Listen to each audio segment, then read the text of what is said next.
Adigrat Catholic Church has raised a concern over the ongoing atrocities faced by the Irob minority community, suffering immense hardship amidst in the prolonged post-war crisis. The persistent insecurity has driven a mass exodus of Irob users who see no future in their homelands embark on the dangerous migration journeys, leaving behind their families and traditions. The Church warned that this crisis threatens in the cultural identity and survival of the Irob community as a distinct group. In its statement, the Church called for urgent international attention, demanding the withdrawal of occupying forces, justice for victims, and sustainable solutions to restore the peace and dignity of the region.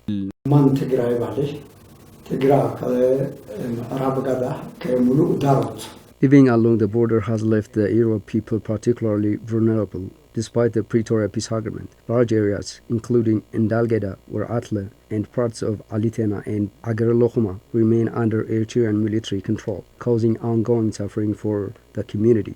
Archbishop Abuna Tesfa Selassie of the Adigrat Catholic Diocese highlighted that over 2 years after the Pretoria Agreement, the Irob community still faces significant hardships. He explained that more than half of the community lacks access to essential infrastructure, including markets and medical services, due to the continued presence of Eritrean forces.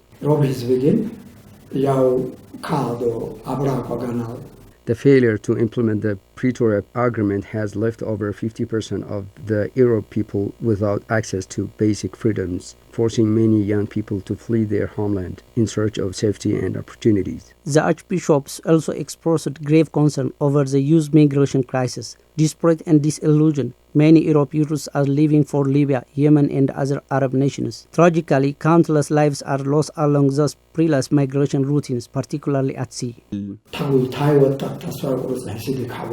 The ongoing atrocities and lack of opportunities have left Irob youth with no choice but to flee. Many died during dangerous journeys, further devastating the community. The Adigrat Catholic Church has issued an urgent call for immediate international intervention to address the plight of the Irob people. Without swift action, this community's cultural identity and future remain at risk. The Church emphasized the need to restore peace, justice, and dignity to prevent the loss of this unique community forever.